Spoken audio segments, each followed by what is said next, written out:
Welcome back to the Too Deep channel. What will become of Too Deep, the young woman who has carried scars far deeper than most could imagine? Will she continue to hold James's hand and walk forward into a new chapter, or will the weight of the past pull her back? Today, we follow her journey, step by deliberate step.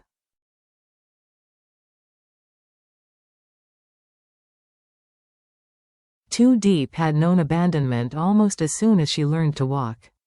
Her parents left without so much as a backward glance.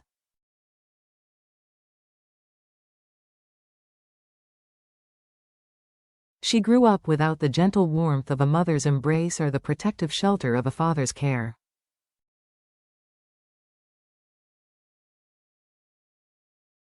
There was no safety net, no steady home, only the quiet ache of knowing she had to fend for herself.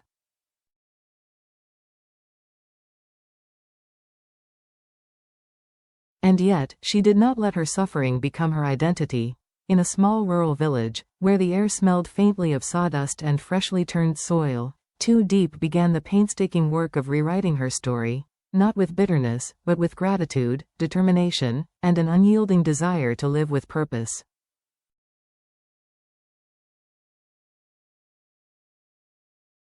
Her life became intertwined with that of James, a man as composed as he was thoughtful.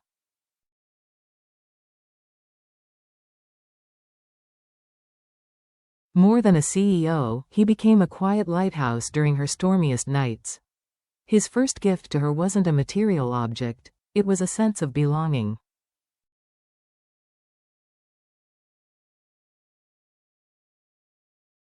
He offered her a job, but even more than that, he offered her a place in his world.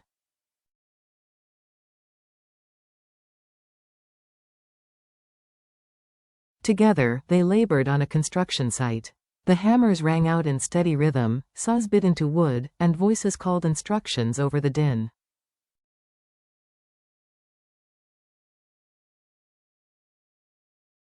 Each piece of timber they cut was more than a building material, it was a symbolic beam in the foundation of Too Deep's second chance at life.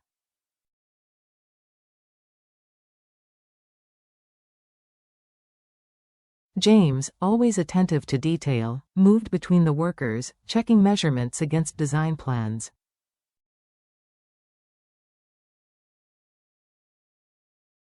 The next big step would be to raise the columns, the spine of the house. To Too Deep, it wasn't just another stage of construction, it was the promise of something she'd never truly known, a home.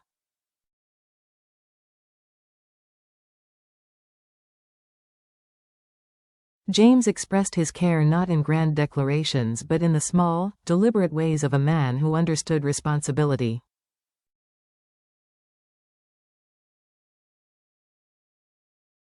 Aware that Too Deep had recently recovered from illness, he cautioned her not to overwork.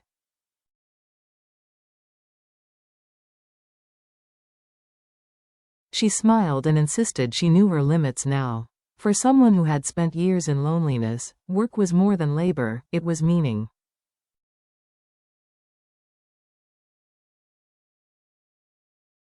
Idleness only invited the kind of emptiness she never wanted to feel again.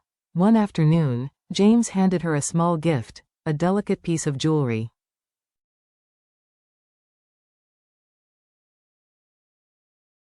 She hesitated, her fingers curling around it as if unsure she had the right to keep it.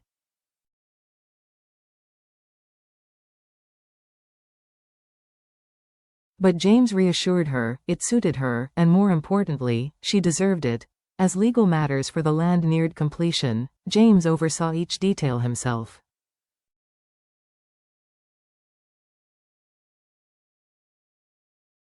He arranged meetings, reviewed contracts handwritten in neat strokes, and secured the village chief's seal.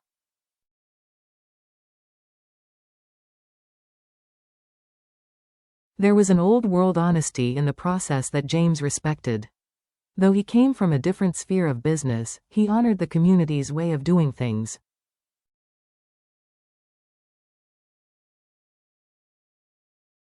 Life in the village wasn't all work and paperwork. When a friend needed help with his upcoming pomelo harvest, James listened intently as they discussed how to meet export standards, how potassium could enhance sweetness, how smooth, blemish-free skins were prized in the market.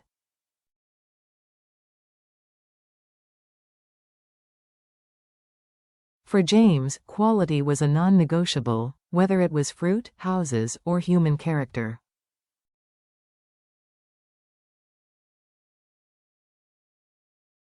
One blistering afternoon, while James supervised the unloading of timber at a new site, Diep called him but received no answer.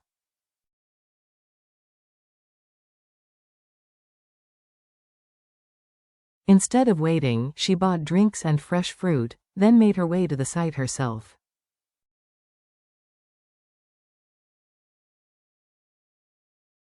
Her sudden appearance lifted everyone's mood. She moved through the workers with a quiet grace, offering cold drinks, peeling fruit, sharing smiles that cut through the oppressive heat.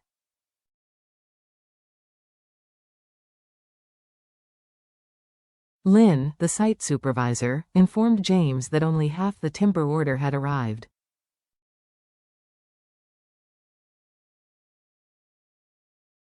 They still needed cement, bricks, and sand. Diep, drawing on experience, suggested pouring concrete in the same way she and James had done when building a small hut together.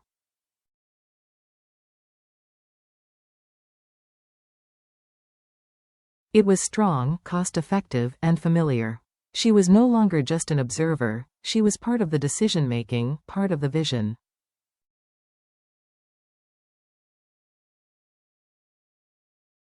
That evening, when a worker's motorbike broke down with a snapped throttle cable, there were no complaints, only helping hands.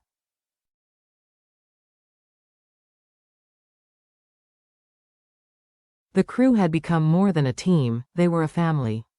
James intended to treat them to drinks, but a last-minute meeting pulled him away.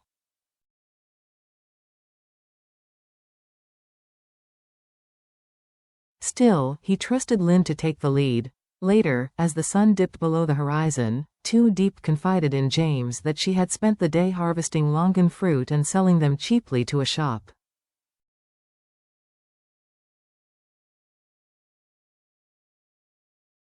She no longer wanted to peddle goods on the roadside. The quiet dignity in her voice spoke volumes. She was striving for a life that allowed her to stand tall.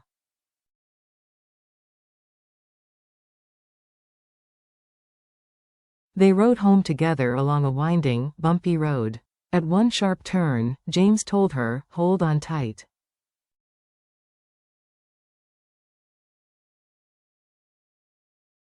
Simple words, but from him, they carried layers, protection, care, perhaps even the beginnings of love.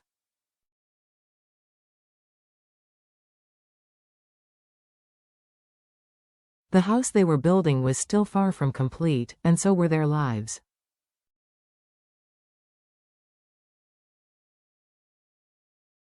But something had shifted. Diep was no longer the girl abandoned by fate. She was a woman standing on her own, supported by a job, a community, and someone who believed in her.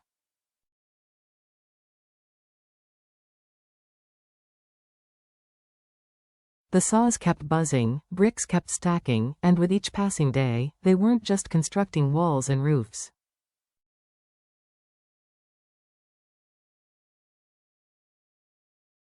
They were building something far greater, a life stitched together with resilience, kindness, and the quiet, steady hope that everyone deserves a place to call home.